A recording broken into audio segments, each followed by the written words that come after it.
This is the deep conversation, and it feels a bit daunting to try to find words. Yeah.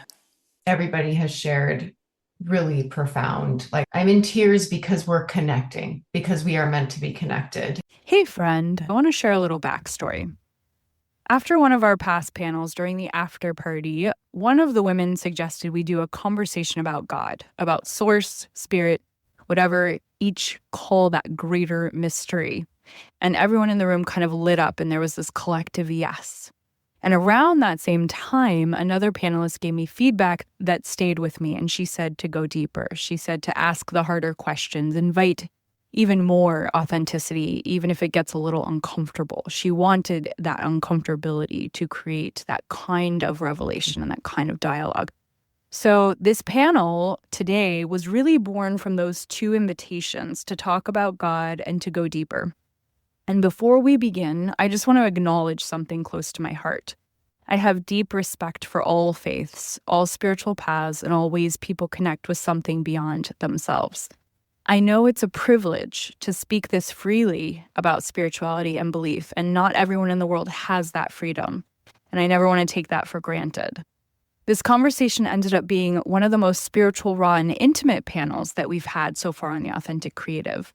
We recorded, of course, right after a transformational breathwork infused with Reiki session, so everyone was still cracked open, tender, real, and connected. It brought up a lot, and there were moments of deep emotion, moments of quiet, and edges that stretched us all. But it was very beautiful. And while I was editing this episode, I was moved several times to tears and had to stop editing and message each of the panelists and share with them about how they were moving me once again. That is what happens when we create spaces safe enough for the truth to rise. So give yourself a breath, soften your heart, and join us for the God Source Mystery, a conversation beyond belief. Hi, friend. If you've been dreaming about bringing your women together around beauty, truth, and transformation, this is your invitation. At Goddess of Light curated retreats, the heartbeat is the breath.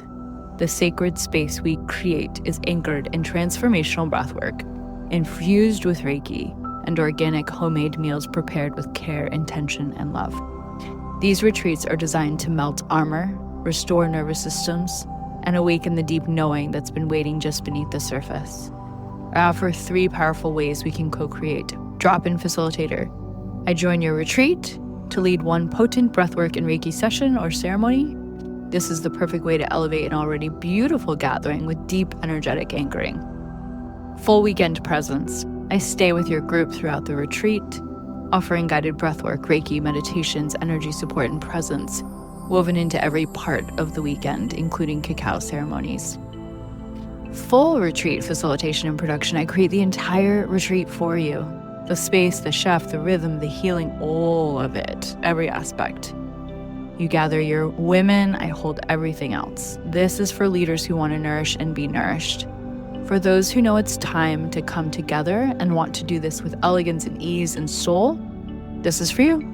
If your heart's been calling for this, you can reach out to me, Siri@sageblushwellness.com, or DM me on Instagram at Siri Baruch Thornton. Let's create something unforgettable. Welcome to The Authentic Creative, where we expand our capacity to feel good, one deep breath, one bold choice, and maybe a little bit of magic at a time. I'm Siri Baruch Thornton, healer, creative, and lifelong explorer of all things energy, self-expression, and joy.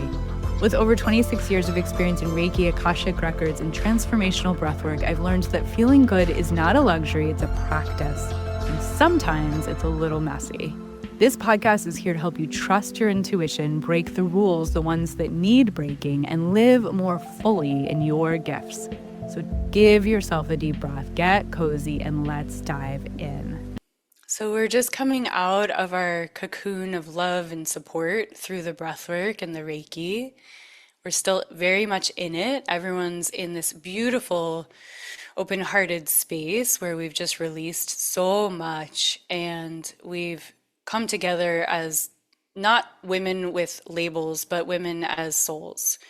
and really dropping our masks and dropping the labels. And I want to give the women here the opportunity who have just had their breathwork session and gone on an epic journey together to hopefully stay in that mystical, magical, expansive space that they were in, and to share anything that's on their heart about their experience with the breathwork.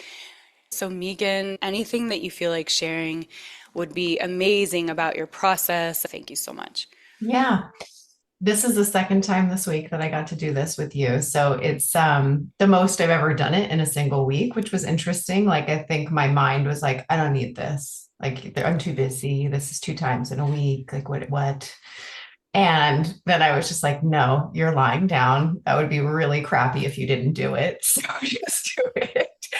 And to be in integrity with myself. So this time I felt in some ways more release because it was more of a surrender of the mind and allowing for maybe the unexpected. It was more in the body, like in the root chakra, which is definitely where I need more grounding. I'm very much up here. So I felt some body pains that needed to get released and kind of ached out in that area. Definitely took me to that edge that we've talked about before. And Nice. yeah, and also I'll say as a singer, I love doing this work because it really grounds you in your body to be able to sing with more power and strength. And it's a beautiful exercise in the intercostal muscles of the rib cage. So you're filling up the belly the same way you would sing. You're supposed to fill it up like a big belly breath and Hmm. then into the rib cage, which is kind of the same as that chest. So that pattern of breathing is very similar to what we do when we sing. So also find it like a really great workout for training vocally. So Perfect. Amazing. I also thought about the fact that we had just breathed together for our goddess panel, and I was interested in how your experience was going to be today. I found myself more dropped in to the facilitation today than I was when we did our goddess panel. So it mirrors my experience as well that you were able to get out of your own way even more today. And I love the fact that you were like, I recognize that there's this resistance here because I think we all, including myself, have this major resistance. And the bigger the resistance, the more there is on the other side of it. And we all understand that. Wayna, thank you so much. I actually met Wayna through Megan. Yeah. Oh my God. So I have a confession. When I shared my intention, grounded, blah, blah, blah. But after I went through the breath work, my intention is to grieve, Hmm. to grieve. Yeah, it was Beautiful. very powerful. I love I it. didn't expect that. Just like Megan said, like I was still texting people just to get my work done. And I'm like, oh, okay, all right, I guess I'm doing this breath work. And Yeah. then, oh my God, like the first song, is it Bali? It's because I'm from Indonesia and I'm 53. I'm going through menopause. I just got diagnosed with ADHD and I lost my mother-in-law, and she's kind of like my real mom. I'm not Yeah, really close yeah, to my mom. yeah. I lost my dog for the last 3 years, and so I couldn't celebrate my 50th birthday. So it's been a lot of fucking grief. Yeah. Thank you. So I just want to say that thank you. And then music, as soon as the music started, even before you did the growl, Mhm. facilitated us to growl, I was already like guttural cry. Little way now is hurting. And then what's going on with the world, Yeah, the nature that's being destroyed and yeah. being commoditized, is the Hmm. human dignity is just so fucking low right now. A lot of grief, personal and Yeah, collective grief. yeah. I hear that. Thank you for going there. Yeah. Yeah. When I heard Megan's song, I started singing because I was doing backup singing for Megan. That's how Siri and I met. Megan's songs are very healing, and I'm meant to be here. You are meant to be here in the bigger sense and in this Zoom. Yeah. You're such a gift. Thank you for sharing that. I think we all feel so connected to everything you shared. Thank you, because we get to release with you.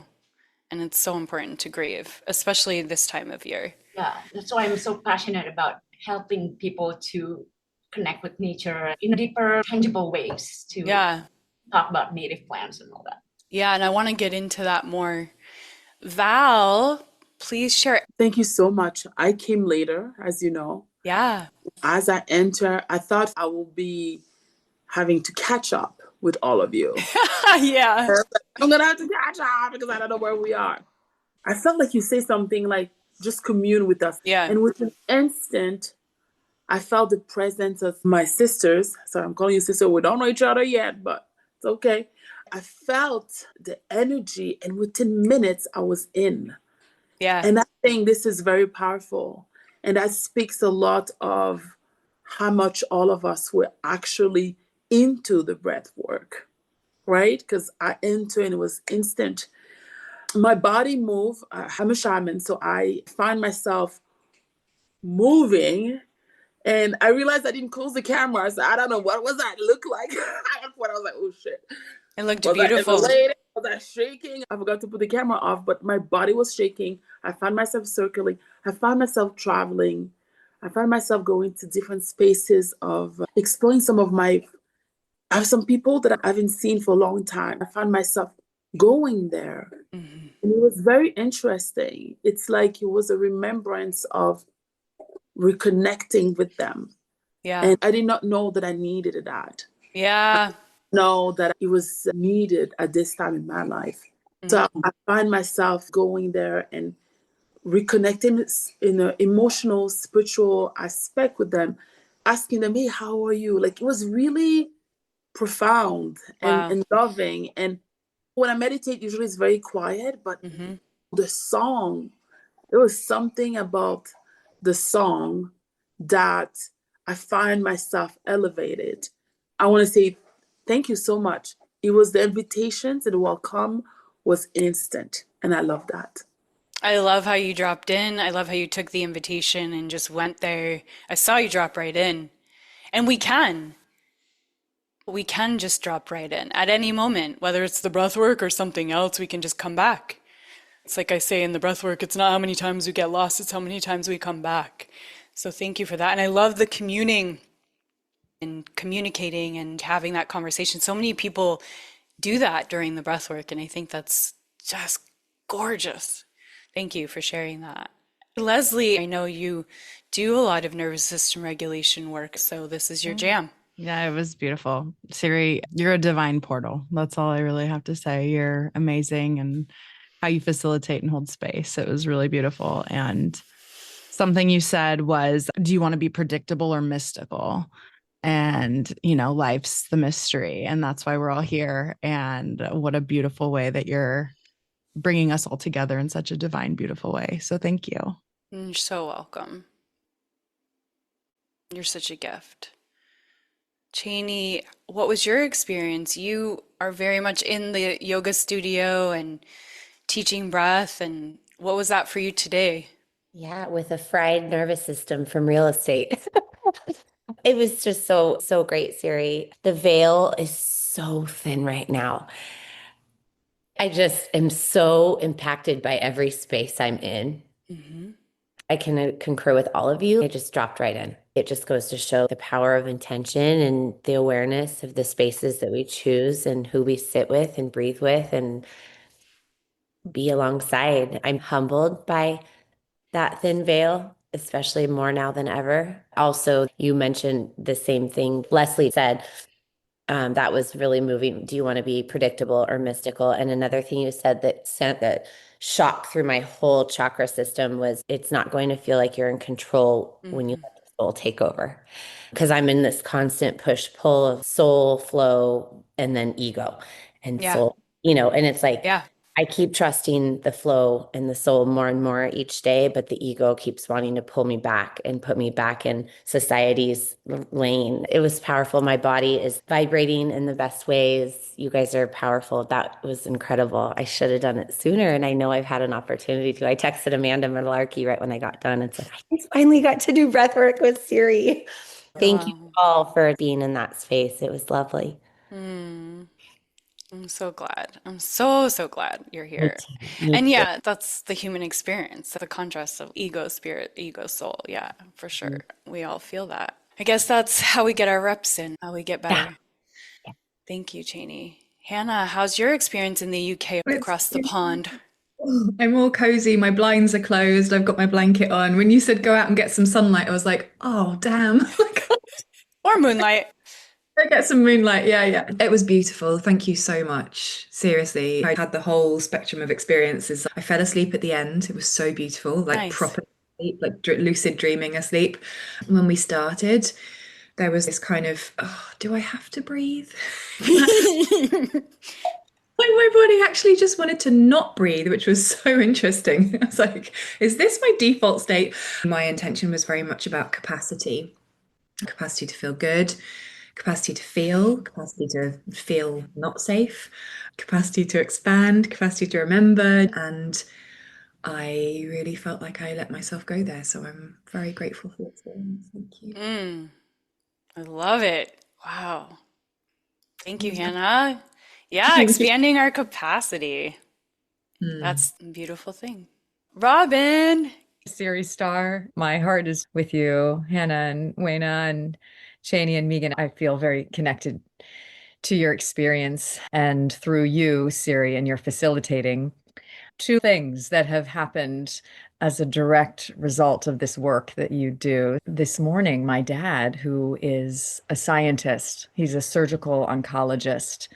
He had a lab at the NIH science. He works on immunotherapies for cancer to eradicate malignant melanoma and patents. He comes up to me today before this podcast, and he comes over to me with a book of about 2,000 pages covered in the analysis. He takes his blood pressure and my mom's blood pressure several times a day for the past many decades, and they monitor Really?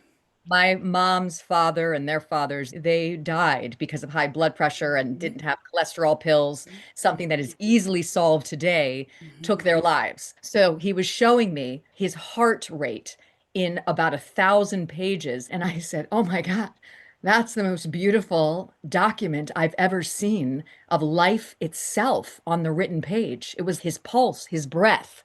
He's taking a measurement of his breath and his very life. This is at the crux of your work. Breath is life. Life is breath. Mhm.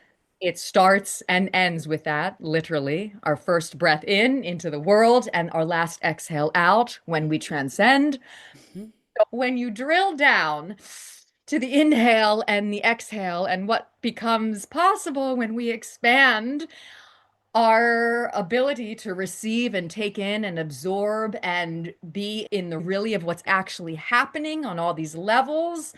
Of course, we can communicate with people near and far, dead or alive. And it was just another beautiful reminder that nothing else, nothing comes before this work in my mind.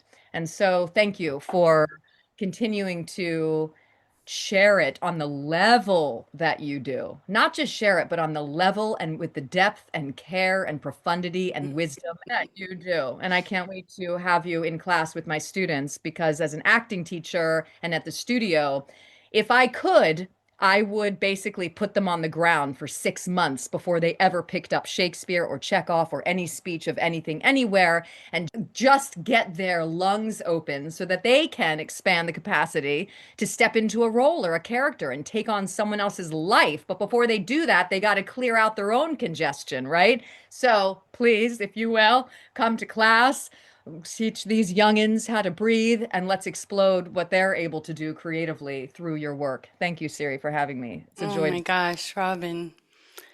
It's been a pleasure. We'll see you next time. No. Emily. It was so lovely. I dropped in really quickly.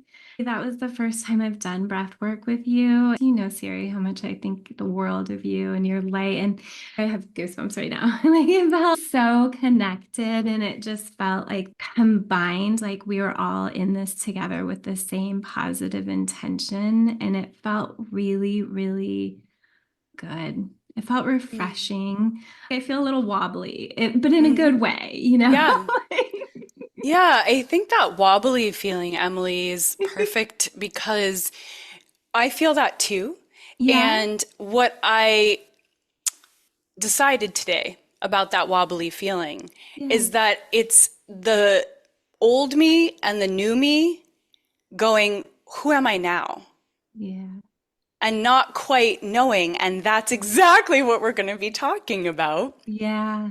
Yeah, I love that. So, thank you for concluding our shares on the breath work. You guys are all so gorgeous and beautiful. I so appreciate your authentic shares. Thank you for that. It means everything to me to hear all of your stories. So, thank you. So, welcome to the Authentic Creative, expanding our capacity to feel good. Welcome, luminous souls here on the panel. Welcome, listeners. This morning, we gather to explore something beyond words. The thread that runs through every faith, every heart, every creative spark. Some call it God. Some say source, spirit, higher power, the great mystery. Whatever we call it, it is the pulse of creation moving through us. This conversation is not about having or knowing every answer. Right? It is about wonder. It is about how each of us in our own unique way lives in relationship with the unseen. And because it is October 30th today, the veil is very thin. So this relationship to the unseen is very potent and alive right now. So I want us to give ourselves a moment here to just breathe. To feel our aliveness, to feel our breath. That breath that you just gave yourself. The deepest breath you've given yourself all day, all morning, all night, wherever you are in the world. That's it. That is the sacred. So I have a little tiny poem, and it's called Mystery That Breathes Us. There is a silence beneath sound. A stillness beneath thought. It moves through everything, through rain, through laughter, through loss. It cannot be owned, only met. It is what we call God, source, universe, the mystic, the magical, the unknown, Buddha, and it is breathing us now. So Cheney, you help people find balance through movement and mindset. How do you experience connection with something higher through the body, through motion, energy, vitality? Where does the divine live, or whatever you want to call it, in your daily practice of being human? And please just share from your heart. You do not have to be performative. You do not have to give the right answer. Just saying that across the board for everyone. Just wherever you are now with this. And I can repeat the question if you need me to. Spaciousness, space, more now than ever in my daily practice. Current time, it changes with the seasons. Right now, though, it's spaciousness, input, output, measuring what feeds me and what depletes me. Having to get really honest with that so that I can show up as a portal for source to work through me. And when I guide others, when there's too much or there's chaos, but mostly too much is when I start to kind of lose the connection to source. Too many things, too much on my calendar, too much noise, too many socks, too many Tupperware, all of it. People are always like, you're always getting rid of shit. How do you even have anything? And I'm like, I just have to keep clearing. Yeah. Space. Yeah. So what I'm hearing is that you find the divine through letting go. Yeah. And elimination. Yeah. Yes. Yes. In that, it's a constant rebirth for me. I'm just peeling layers. Sometimes I'm like, when does this end? Like, when is there either nothing left or I've arrived? Which is it? I don't even know the answer. I don't know that any of us do. But I suppose, meanwhile, I'll just keep making space. That's so gorgeous. Well, thank you. I had no idea what you were going to ask me. And this is the first panel where I haven't told people what I'm going to ask them. And I love it that It's just so simple. The most profound things are the most simple, right? Easiest yet the hardest. It's that paradox. Thank you so much, Cheney. Hannah, your work guides hearts home after burnout. How has your relationship with God or source, whatever you want to call it, Hannah, evolved through exhaustion, surrender, and renewal? What does divine guidance feel like when you're learning to trust life again? It's so funny that you said trust because that's the word that came to mind for me. It's been a huge journey of trust of myself, of my energy levels, my capacity, my intuition, and also ultimately other people, even though it's not about other people, that reflection of just feeling safe in life. I was having a conversation with a client today about trust and awareness. I love that Cheney said spaciousness. So for me, it's about quiet and peace. My personal experience and journey of burnout was very much around the mental noise, the stories that were being told, the thoughts and the attachments that we buy into. It's been through learning how to find the space between the thoughts and turn the volume down by watching and allowing it to run without attaching that I've found what I feel is my connection and my intuition. I've had some really beautiful morning experiences, maybe because the veil is so thin. Before the ego mind kicks in and goes, what am I going to do today? What needs to be done? How much time have I got? What's it going to look like? I just heard this voice a couple of days ago going, how? How? And it was, how do you want to be throughout the day? Not what, it's how. And if I can just expand those moments in the morning when I'm halfway between being asleep and being awake, I find that there's so much wisdom in those moments. And then if I can keep that thread and continue it through the day, then I have more quiet on the ego and more volume on the intuition. And that's where my authentic energy comes from. That dance between ego and soul and human and our higher selves is, for me, it's always coming back to where is the source of my authentic energy. The intuition will bring the inspiration, but if I act on it and I let the ego get in the way and take over, then I can literally feel in my nervous system this kind of change of driving too hard and pushing. It's always about finding that balance and listening for me. So, peace. Thank you, Hannah. I think that's so important, that peace in the morning and before the logic brain comes in, and keeping that thread throughout the day for yourself if you can start out in that way that you just described.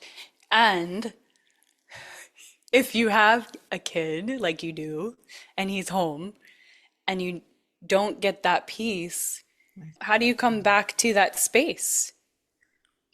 Through intentionality. That's such a good question, because actually we've had 10 days together and it's been really interesting how that's shifted the dynamic. It's easier now that he's older. I just want to send compassion and remind anybody with younger children that it gets easier and it's really intense when they're little. But because he's a teenager now and he's fairly self-sufficient, what I did actually for the last 10 days was, once he was up and once he had everything he needed, I came back into my sacred space and I did 20 minutes of morning yoga. So regardless of whether it's going to work out later in the day or not, I was like, this is my intention resetting ritual time. And my body was so grateful for it. And it really felt like I'd had a reset. It felt like my day had started again. We tell ourselves stories of, oh, well, it's too late now and I'm up and I'm out of that beautiful state. Oh, I've screwed it. It's too late. Well, actually, if you can set the intention really clearly, you can find that any time of the day, as long as you're not believing something different. Yeah. And that is God for you, source for you, spirit for you. What do you have a name for it, Hannah? Sometimes it's love, sometimes it's my soul, sometimes it's nature. It's just that awareness, like your beautiful poem, the common thread, divine intelligence. It's the common thread that runs through everything. And sometimes I find it in the flowers outside my window, and sometimes I Yes. hear it in my soul. It's just finding that common thread. It changes what I call it, but I know how it feels. Thank you. Yeah. So just know, Hannah, that I have more for you. Thank you for that. Leslie, you teach nervous system regulation and embodiment as gateways to wholeness. How do safety and presence open us to a deeper connection with the divine, or what you like to call it, God, right? So can peace in the body be a form of prayer? What is that connection for you? God shows up in so many different ways for me. And spirituality is something that is each and every one of our birthright, and religion is our choice and how we, or the environment that we surround ourselves in to express that birthright. So what a beautiful gift that we can all come here and share our way of how we express our spirituality. We all ultimately want the same thing, right? We want love and peace. That's the same interconnected divine thread that you shared in that poem. And that was such a beautiful poem.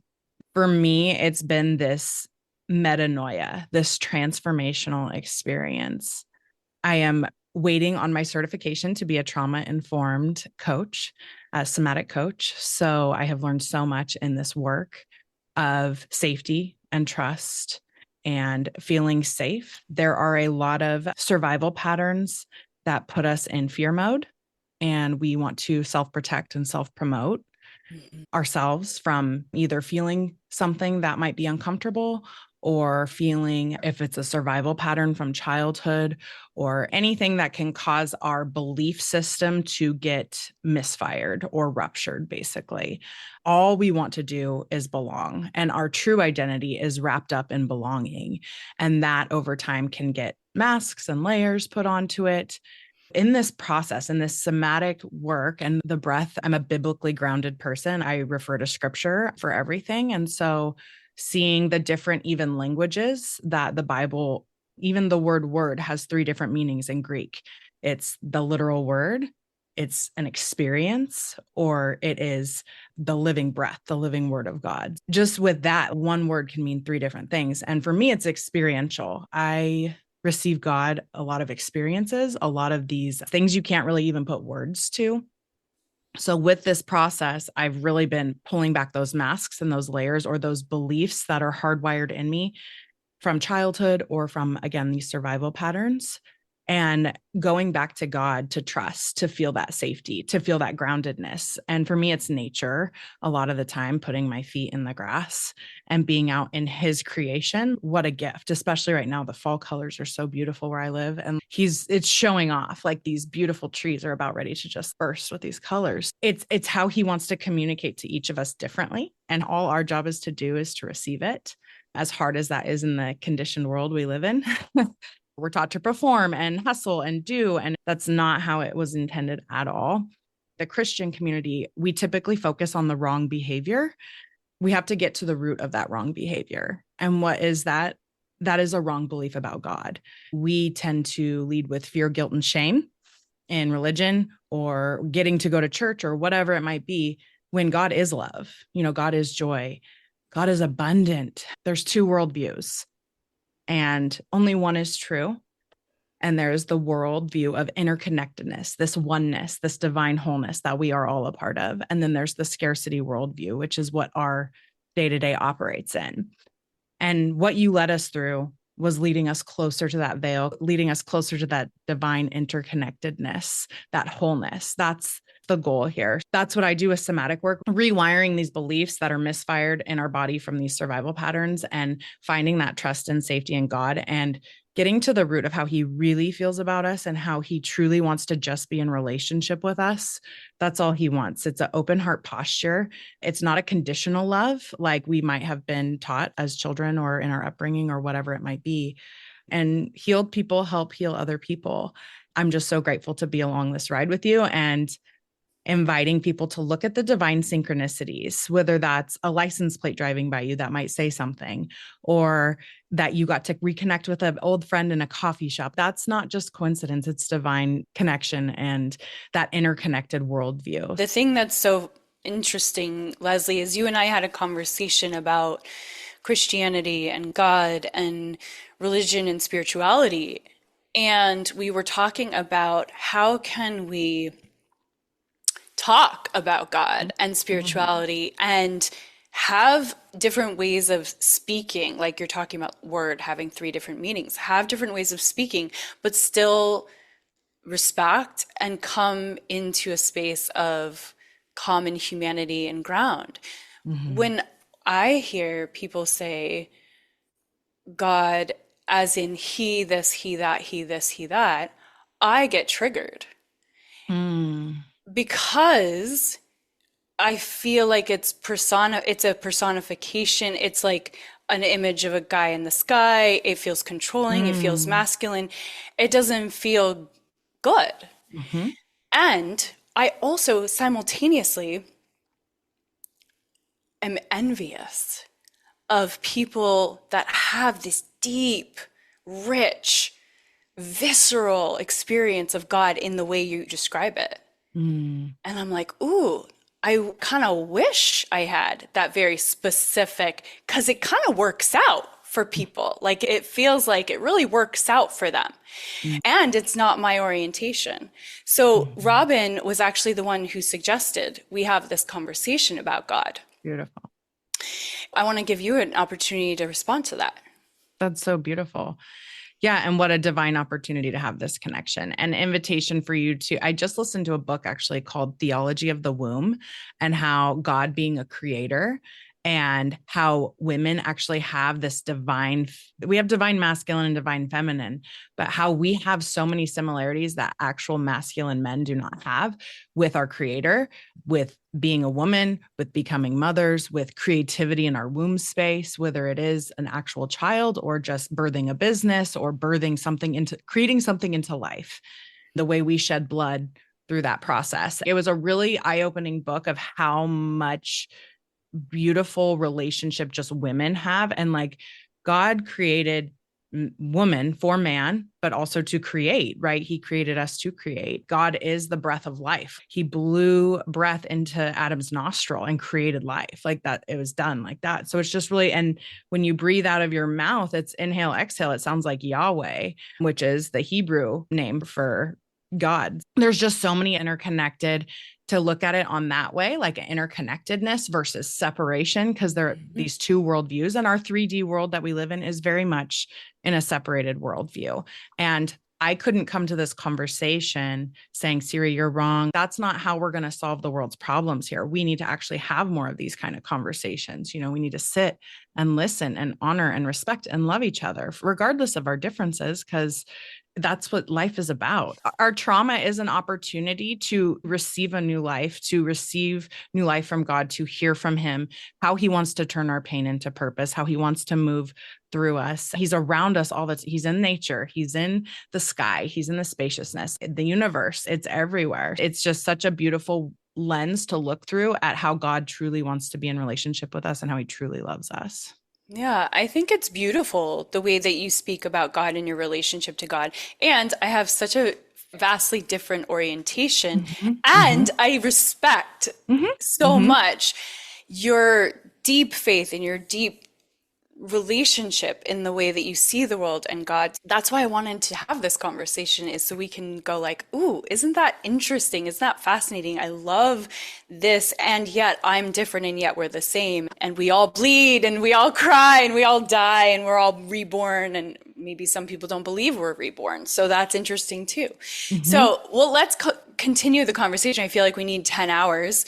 Robin, as a lifelong artist and teacher, and also you're Jewish, and so you can bring that perspective.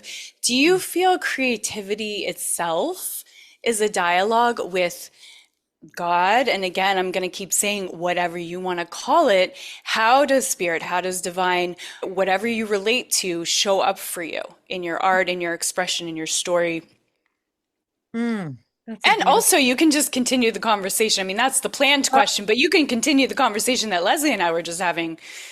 Everything that you are sharing, and you just shared, Leslie. Wow. Well, I'll anchor it in your question and tie it to the creative process. I think life at its best oftentimes is seeing and allowing ourselves to be seen.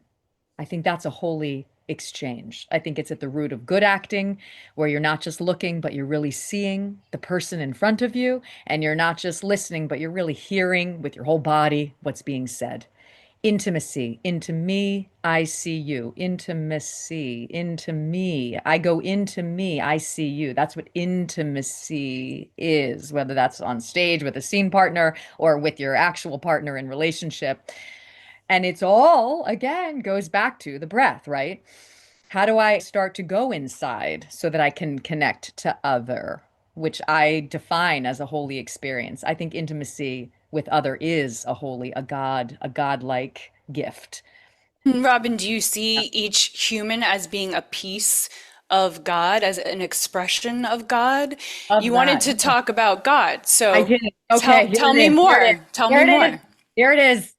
Leslie, you said it. We've all been saying it. This yearning to belong. Okay, so I'm just going to get really brass tacks about my practice as of late, which is it's moves me to be here to have such an intimate, really like the actually conversation about what this looks like for us. Mhm. In the morning, I am now spending a dedicated, good chunk of time, longer than ever before. Yeah, I'm going to show you what I do. And this is how I bring this divine sense, this divine space to me. And it has to do with belonging. But I look up, I go outside, I find a stoop. I try to be hidden by bushes or shrubs so that people don't see me doing this because it looks strange if you don't know me. So I hide myself in nature and I sit and I go like this with my eyes open, sometimes for almost 20 minutes, 30 minutes, 40 minutes, 50 minutes, an hour, like this. And I look up, like Michael Singer talks about in The Untethered Soul. Mhm. I look up and I cannot get over the fact that I belong to the universe, that I'm actually part of the universe. It's about space, as Cheney talked about. Cheney, I'm like, space. I am actually part of the universe. It's not separate from me. I'm in it. And that knocks me back and gives me a sense of belonging so profound, so godly, if you will. There aren't words for it. There isn't a name for God in the Hebrew tradition, Adonai, the name. There is no name for it. We call it the name because there is no name. Adonai means what has always been, what is presently now, and what will come in the future. It's all time. The word God, translated Adonai, is eternity, basically. And so it's a connection with that. And I'm there all by myself, like a human being in a physical, biological body. And I'm looking up, and suddenly I'm like, I've never felt so connected. I'm all by myself in a street in Maryland. Nobody knows me. And I've never felt so connected. And I'm by myself. But then I'm like, no, I can't get over it. And I know I sound like I'm on drugs. I don't do drugs. I never have. I've never even tasted beer. I'm not interested because it smells like urine to me. And I'm not going to put something in my mouth that smells like urine probably ever. So I've never tasted beer. But I am connecting to something that is a pharmaceutical drip that does feel otherworldly, godly. And there are practices, and Siri, you've been such a huge linchpin in this and in your work because, again, it starts with bringing ourselves, and we do this in acting as well, into the power of our presence, first and foremost, because we're not able to receive until we're actually there. So the techniques, the practices, the rituals, the breathing exercises, the breath work that you do is the linchpin. It is the thing that allows my human biological being to actually get present to the majesty, to the wonder, to being awestruck, the phenomenological method, right? Where we get to bring we get to bring awe and create phenomena wherever we go. And that starts with the ability, and this is a practice, this meditation practice for me, connecting to source, is relatively new in my 4+ decades of life on earth. It has never been so codified and it has never been so easy. And I attribute this evolution and this next iteration of the way that I connect to spirit to the work that you bring to the world, Siri. I really do. And it's why I said, let's talk about God, because at our next panel with you, because you are literally inspiration, inspire, to breathe in, to breathe out, inspire, to breathe in, to breathe out. That being something that we are so blessed to have you gift to us was the inspiration for me to say, well, let's talk about what that makes available, just getting connected to Thank breath, you. life force. So thank Thank you, you, Robin. because truly what it makes available is beyond anything I have ever thought imaginable. And it doesn't just happen by default. Things are happening mystically for me on the daily in such an avalanche of abundance. It's gobsmacking. And there's no question in my mind that at the root of it, there's been going to spirit gym with you, with our work, with your work, and in the other practices that I've taken on. Thank God that you've somehow managed to wrangle spiritual work into a physical, biological practice, this breath work, so that we can get rooted and connected to ourselves, to the people around us, to life itself, and to the universe and God at large. So thank you for being at the fulcrum of that. Thank you, Robin. Everyone who's in Thank this you. I love your passion for anything that you're speaking about, whether it's acting, whether it's God, whether it's daily life, whether it's the breath, and also your ability to connect in with who's ever present in the room in that very moment and connect the dots for us. I had a message from Val who said to me after one of the last panels, she's like, I want you to go deeper. I want to hear more. I want you to provoke people. I want you to get the deeper, real. And I was like, damn, okay. So there's the scripted questions and then there's what's present. And I'm feeling inspired to drop the scripted questions. Wayna, what do you want to add to the conversation about God, the unseen source? What does it mean to you? What is it to you? What's your relationship? I'm a recovering Catholic. Leslie, you were talking about religion. I grew up in that kind of religion about fear and guilt. So that's why I'm recovering from it.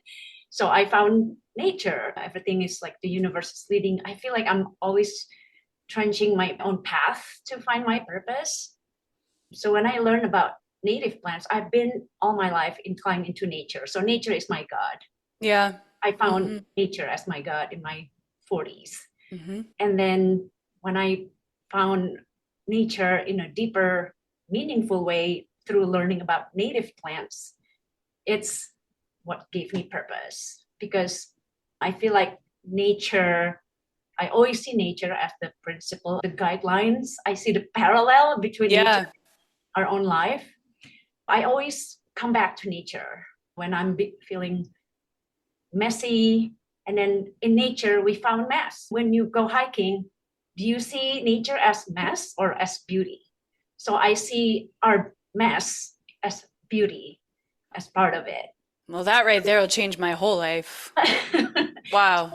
Shifting our mindset to have nature in our own space for people who have the privilege to have garden with native plants, so you can bring nature home, because we are nature. We belong to the universe.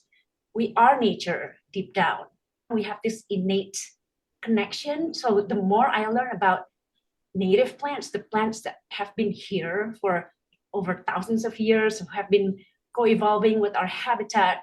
That'll be here after we're gone. Yes, exactly. And then, the indigenous people who have been using it and working with it instead of working over it, like our typical capitalistic mindset, by using native plants and learn more about what we've been here. It's also teaching me acceptance. That's the parallel of it. Acceptance of what we inherited from our family, from our society, but shifting the mindset, decolonizing our garden by introducing native plants, borrowing principles from nature for our own life and how we can be the steward for our habitat, especially in the city. And then even if you don't have a garden, because it's such a privilege to have a home, that's why I'm so passionate just to bring nature home, because you don't have to go for a hike. You just have native plants in a pot outside. that brings back nature, reminding of who you are. So that's how I see it. Beautiful. Beautiful. Yeah, and the truth in nature. I love you talk about the chaos of nature and that's beautiful and you can see it as beautiful. And then when I have had more recently a psychedelic sacred journey, the only thing that felt like it made any sense or that was real was a tree, was something in nature, anything in nature. Everything else just seems like, pff, what does it even mean? It's all plastic. Right. Yeah. Even just like when people talk about nature, well, including me, I thought plants are plants. But if you want to get deeper into our own selves, right? Like that's why we're doing deep breath. That's why I'm doing my work about teaching people to get deeper because, oh yeah, dahlia is pretty, tulips are pretty, but let's go beyond the purpose of our plants because dahlia is beautiful, but it's not from here.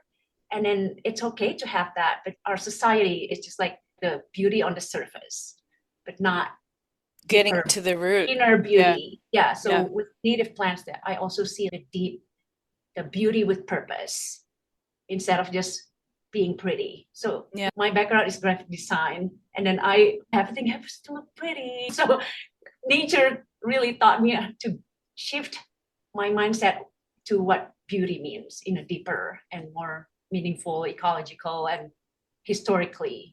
Yeah, it's amazing. Also, roses have so many properties. Even though they're beautiful, they also carry thorns usually. So isn't that interesting? Yeah. Thank you, Wayna. Thank you Yeah. so much for sharing your intimate connection that you're continuing to cultivate in nature and that you're continuing to share that appreciation and your ability to commune, our ability to commune with who we are, which is nature. So, Megan, can you share with us your relationship to the unseen, what that looks like for you? I mean, this is the deep conversation, and it feels a bit daunting to try to find words. Yeah. Everybody has shared really profound. Like I'm in tears because we're connecting, because we are meant to be connected. And Wayna, you are a fairy. You are such a gem. Oh my God, you guys.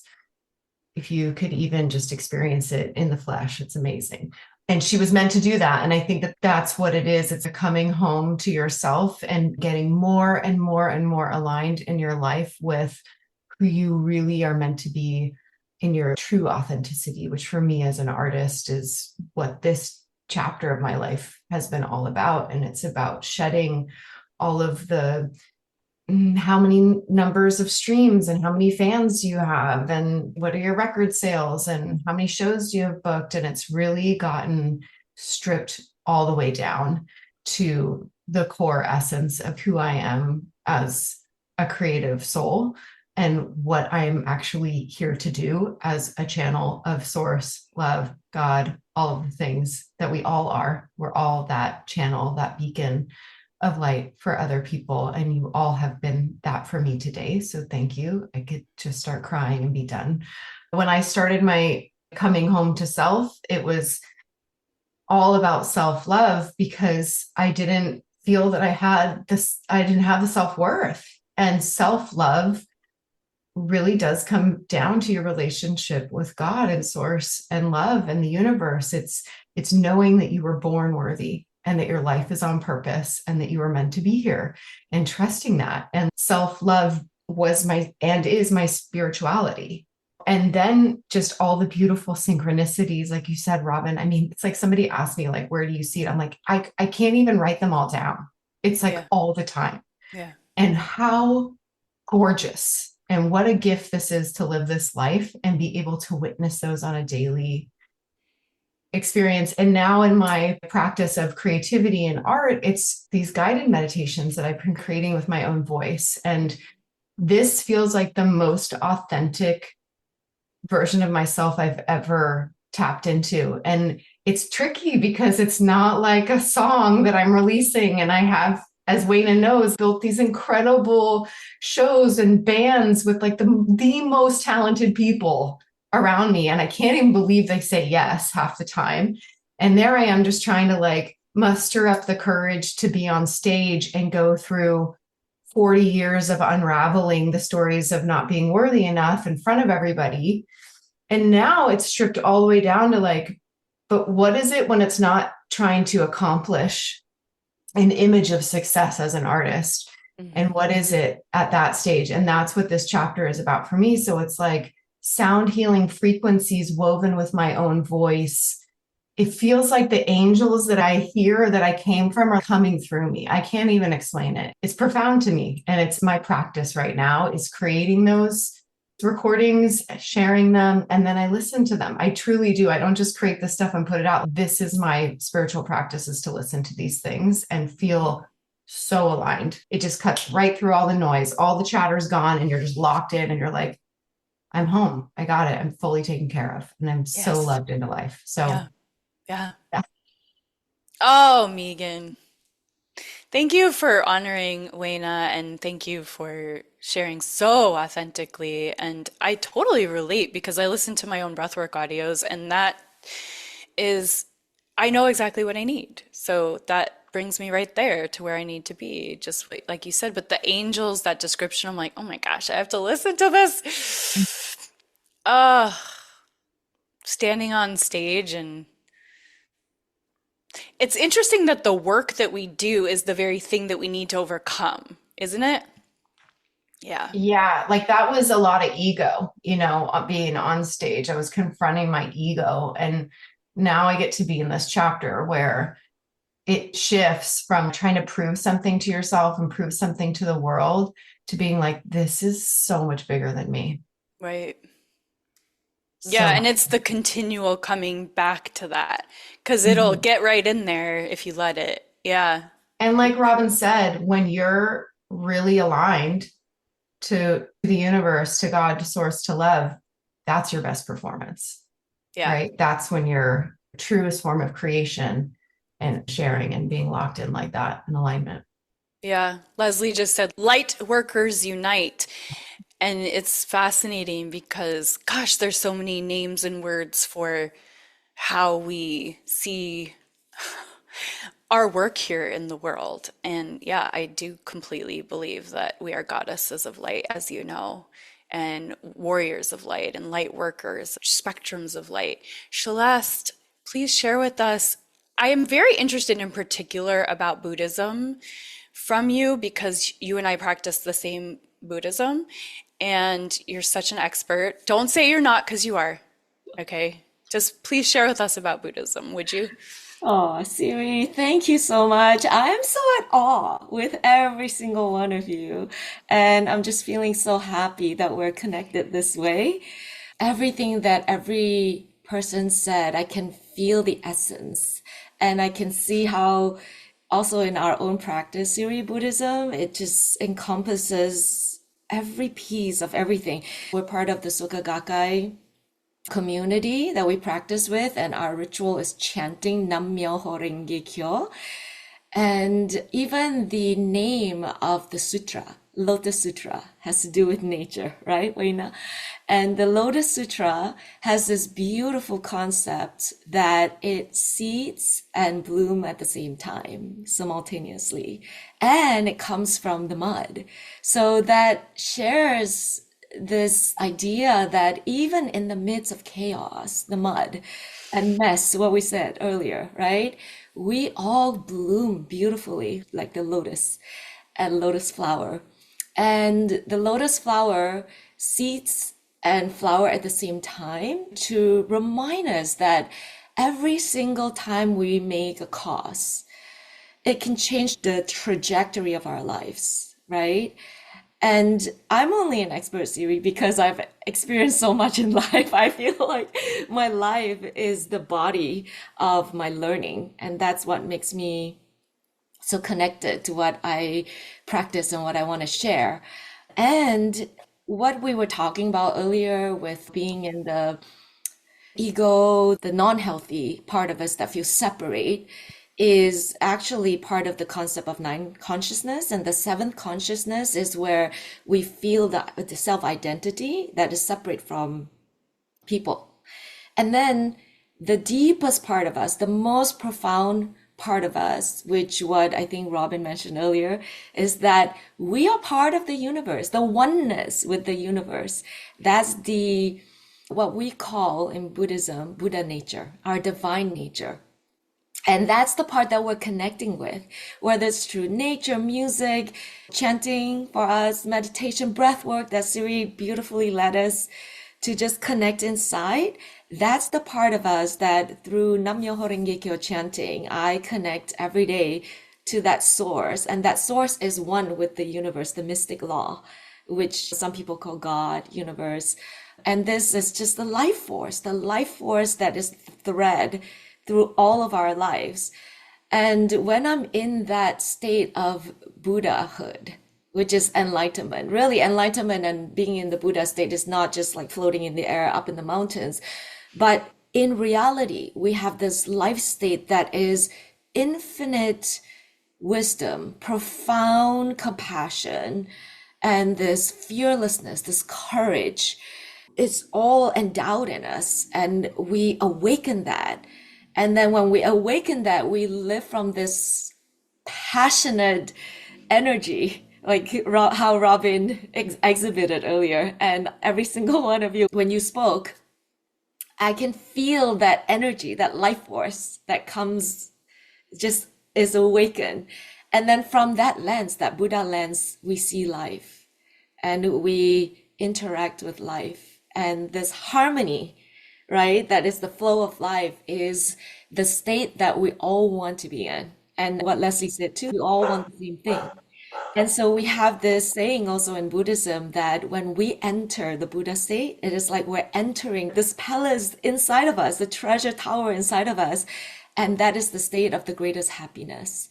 And happiness is not just bliss, like, oh, I'm just happy from this little thing I got or this achievement I got, but it is the state of ultimate freedom. That is in Michael Zinger's book, I think he said that, Untethered. It's this spaciousness, this freedom of being unshackled from anything, any challenges that we face in life while still being human and going through and experiencing all the spectrums of life. In Buddhism, we have this 10 world, that's what we call it, 10 worlds, still fully be in our Buddha self, because in every world exists the Buddha nature. It's always accessible to us. And when we can live from that state, that is what it means to have pure freedom and to be in the state of absolute happiness, which is unrelated. Relative happiness is related to the external, but the absolute happiness that is inside of us is absolute because it is unshaken by anything that's tangible. And we see everything as connected, which is how we're feeling today. Thank you, Celeste. And it's so interesting too, because so much of what you're talking about is about vibration. And through that chanting, through the sound, through our voice, we're connecting with, when we look at the altar, what we call the Gohanzen, it's really just a mirror of ourselves, of all the aspects of life and all the aspects of ourselves, which are interconnected. We are the microcosm of the macrocosm, which is similar to what Megan was talking about. And I think what's so profound and beautiful is that your passion and your dedication to your Buddhist practice is equal to Leslie's passion and dedication to God. And we are here together, hearts united, and we both understand what love is, what happiness is, what joy is, what pain is, what suffering is. And they can coexist, and we can understand and appreciate each other in the way that we relate to life. And they don't have to negate each other, right? They don't have to negate each other, because I have my own version of my connection to what God is and what it means to me, and I practice Buddhism. And there are some Buddhists that are just Buddhist, and that's all they want, and that's all they're like, this is the one way and this is the only way to see life. And that's okay, as long as you're respecting others. It's what resonates with each person's heart and what brings them to their path. And ultimately, so many of these paths bring us to the same place. Yes. If we're interpreting it correctly, that they bring us to, and what our mentor Daisaku Ikeda, who has passed, says is religion is for the people, not people for the religion. Yes. Right? And so this is meant to serve humanity as opposed to us trying to serve something else. That's how I like to relate to religion personally, is that it's about friendship and humanity and service and love and trust, and it's a gateway to get there. And then, of course, there is no there.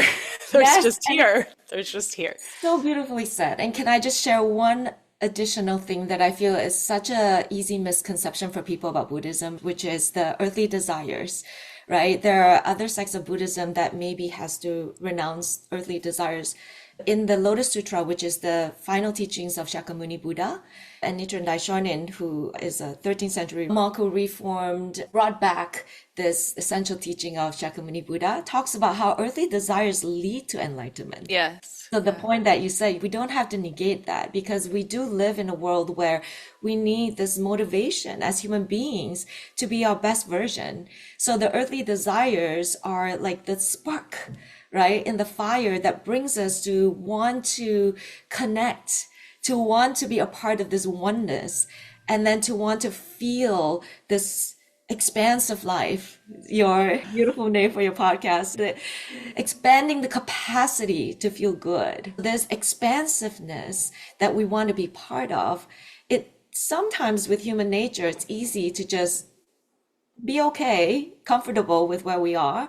So earthly desires, whether it's needs or wants, really help us get connected. And then from there, as we manifest all the fulfillment that we would like in the tangible world, then we also get to expand our life in the unconscious side, the unseen, the life force that you were talking about. And you're right. I think, to me, I feel like the mystic law, that's my version of divine, right? It's not personified, it's an energy, it's the law of life, it's like a gravity, this force of nature, this force of the universe. When we connect to it, we can just, it's almost this feeling of fullness. And it's not fullness from material things, it's just the fullness of being at home. Somebody said earlier, being home with ourselves inside the Buddha nature. I think Megan said that. Yeah. I always feel so enlivened and inspired whenever you talk about Buddhism, Celeste. And even if you're talking about something else, because your life force is so strong because you chant and because you study and because you help others, and it's beautiful. So thank you so much for sharing so beautifully about the Buddhist practice that we share. Val, I'm curious, from a shamanistic viewpoint, how does this all resonate for you? What is your truth? First, I want to take a moment. I thank you so much, Celeste, and everybody, because it was so beautiful to be in a space. And thank you, Siri, for pushing us a little bit today, making the uncomfortable. You asked for it. So I love that, that uncomfortableness is that we have the chance to sit with it. So it's becoming comfortable to have those profound conversations, which often we are put in positions of separations, but together here we have the chance to be united in it. And I am full of gratitude for that. So thank you very much, Siri, for that. I want to say that first. I was born in Haiti, raised Catholic, became Mormon. Wow. I know, it's a long story. Then left the church after serving a mission and everything. Left the church because as a very young age, I was seeing things that I thought that the rest of the world was seeing, but soon realized that they weren't.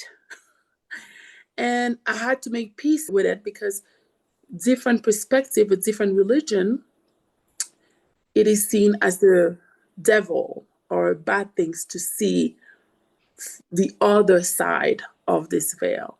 Right. And I had to come to positions to go at peace with myself and acknowledge that what I'm seeing, it was just a gift. And also, my lineage has that history of seeing those things and connecting with what many people can see with those physical eyes. But the truth is, we all can see it. It's just that times and ideology has thickened the veil. So that's why, see, when you put us together and you bring us back to the authentic self, which is the source and the beginning of all, which is breath, we go back to that inner self and we're able to see beyond. That's what is happening. And I love it when I was talking about nature and plants. My great grandmother, she passed when she was 115 years old. She was a very powerful shaman. And when I was 15 years old, she told me something very interesting that it took me a few years to actually accept and understand. She said, touch the plant, talk to the plant, and the plant would tell you what it's good for. I was like, oh, thanks, Grandma. That was great, right? Like, right? But it is true. We have the capacity to speak and to connect to everything that is alive. Because like Sila said, the authentics of everything is life. That energy force, everybody have had somebody passed away, you've seen the difference when somebody's alive and when somebody's done, is gone. If you had the sadness, and I find for me, it is sad, but also I find it's a great awakening moment to sit down and see when the spirit left the body and realize that the body was just a vessel. Yeah. And that when you look at that body, you realize that was not the person. And we're able to see that complete difference. That is also very important. I love when Robin was speaking and saying she looked up. Often in my practice, we're so focused to look this way, right? Forward, straight forward in front of us. We don't often look up or look down, right?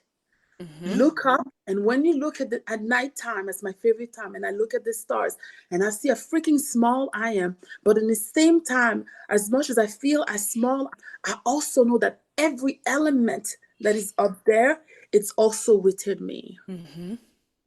Every element that is in the core of this earth, it's also within me. So truly, I am creating a separation where there's actually no separation. Literally, not romantically, it's actually literally, we are actually one. So because I can see many people who passed away and people who have to come, and I can go to past lives, different traveling, it's my concept when it comes to religion. The origin of the word religion is to bind. That's what it means. Put together. So it was a way for groups to be together. My understanding when speaking with the people who passed away, we're all here in a state of soul evolutions. And when I understand that, it freed me. It freed me because I can look at every single one of you being so passionate with whatever path that you are at this moment at your life, and celebrate and be excited for you because this is your path of your soul evolution. Yeah.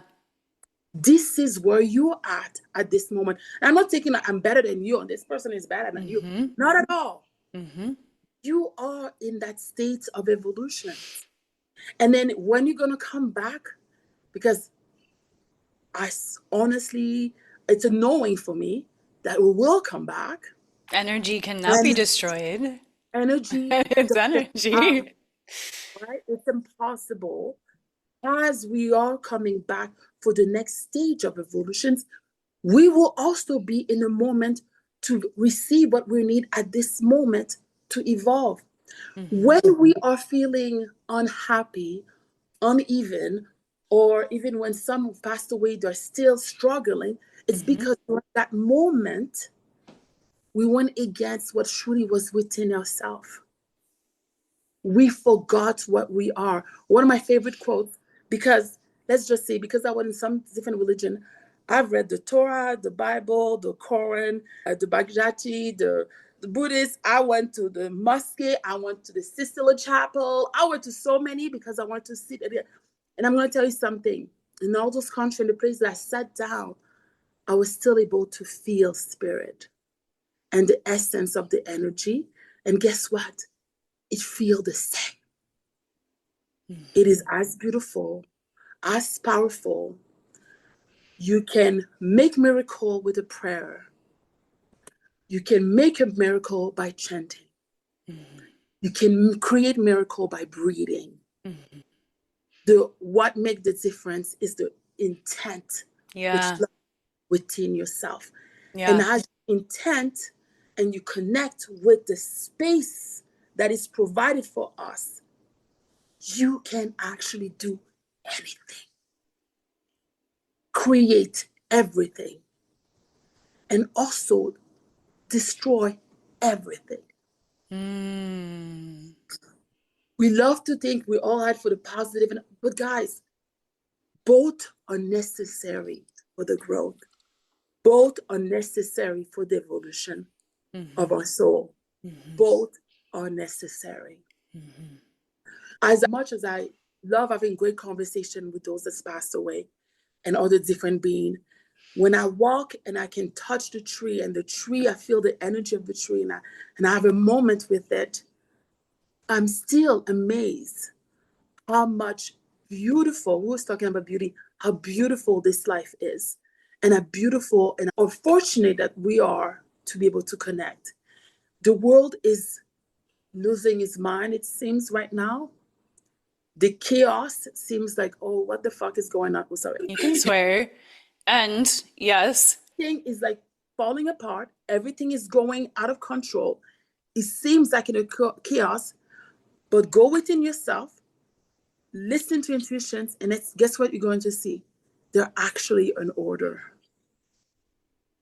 Within that chaos, they're actually an order. And that's how it's going to leave. Thank you, Val. Thank you so much, Siri. Thank you. Thank you for your deep wisdom. And how incredible that you studied so many different religions. That's so perfect that you came onto this particular panel. Thank you for going through all of those journeys so that you could bring us that wisdom right here. That's really special that we get to hear that. Thank you.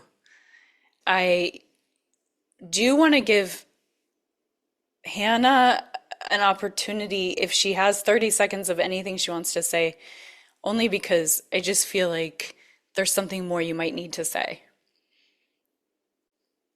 I'm just incredibly grateful to be here and to see the connection and the thread between all of us, to notice what's come up, where we've been able to support each other, and I think also maybe gently trigger each other really beautifully. And just like Val said, it's all needed. The whole thing is needed. We'll have to do another breathing after the dialogue. Yeah. Actually, the thing I probably wish I had said that I think I didn't, even though probably other people have, is that I think whatever we call God is what's left when we strip away the crap that we're not. But if we think of it that way, it can be so simple to come home. It's what we know that we are when all of the other stuff falls away. Yeah, that's beautiful. Thank you for wrapping it up in that beautiful way. The essence of who we are connects all of us. Thank you, Leslie, for sharing so beautifully about your relationship with God. And thank you, Robin, for sharing so beautifully about the way that you look up and you sit there and you just marvel and you're just in tears over the connection you have with the sky and Father Sky and the earth and the cosmos and all of it, and for encouraging and instigating this conversation. Thank you, Val, for pushing us, me in particular, to go deeper, to make the uncomfortable happen. I appreciate that because it's needed. And thank you, Hannah, for sharing your authenticity and your honesty, and for breathing with us, all of you for breathing with us. Celeste, thank you for sharing so beautifully about Buddhism, as you always do. Of course, there's another episode, 2 episodes with Celeste just about Buddhism, really, and her story and her life story and her journeys. You can always tap into that. Megan, we definitely need to listen to your transmissions. that the angels are helping you with, because that sounds incredibly profound, and we can go onto her Instagram and get those. Each of you has so many gifts and such a mission and such a purpose here in the world. And I know that we didn't have a chance to, especially with the women who had to hop off, a chance to fully showcase each of your gifts and your zones of genius on this particular panel. But we got your essence and we got your presence, and that is more than enough. So thank you so much. I'm going to say I can't wait to speak more with you each individually after this. And I love you so much. And I'll put your Instagrams in the show notes. Reach out to me if you have questions. Reach out to me, listener.